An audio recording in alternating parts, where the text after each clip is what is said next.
आवाज जनतेचा, लढा सर्वसामान्य जनतेच्या न्याय व हक्कांसाठी। राहुरी फॅक्टरीत नातेवाईकाचा अपघात झाल्याचा खोटा बनाव रचून एका ग्राहक सेवा केंद्र चालकाची 80,000 रुपयांची फसवणूक केल्याची घटना उघडकीस आली। या प्रकरणी राहुरी पोलीस ठाण्यात दोघांविरुद्ध गुन्हा दाखल करण्यात आला। मिळालेल्या माहितीनुसार फिर्यादी तुषार विठ्ठल कदम वय 35 राहणार देवळाली प्रवरा हे राहुरी फॅक्टरीत स्वतःच्या ग्राहक सेवा केंद्र चालवतात। आरोपी राहिल युनुस शेख राहणार नाशिक याने फिर्यादीच्या नातेवाईकाचा अपघात झाल्याचं भासवून त्यांचा विश्वास संपादन केला। त्यानंतर बँक ऑफ इंडियाचं बचत व चालू खातं फ्रीज करण्याचं कारण सांगत एका अनोळखी फोन पे वापरकर्त्याच्या मदतीनं ऑनलाईन व्यवहार करण्यात भाग पाडलं। या संपूर्ण प्रकारात आरोपीनं फिर्यादीची फसवणूक करून त्याच्याकडून 80,000 रुपये रोख रक्कम घेऊन पोबारा केला।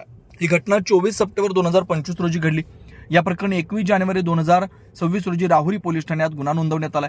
पोलीस निरीक्षक संजय ठेंगे यांच्या मार्गदर्शनाखाली पोलीस उपनिरीक्षक गणेश वाघमारे पुढील तपास करतात। नवनवीन घडामोडी आणि सत्य बातमी पाहण्यासाठी आजच आमच्या YouTube चॅनलला सबस्क्राईब करा, शेअर करा आणि लाईक नक्की करा।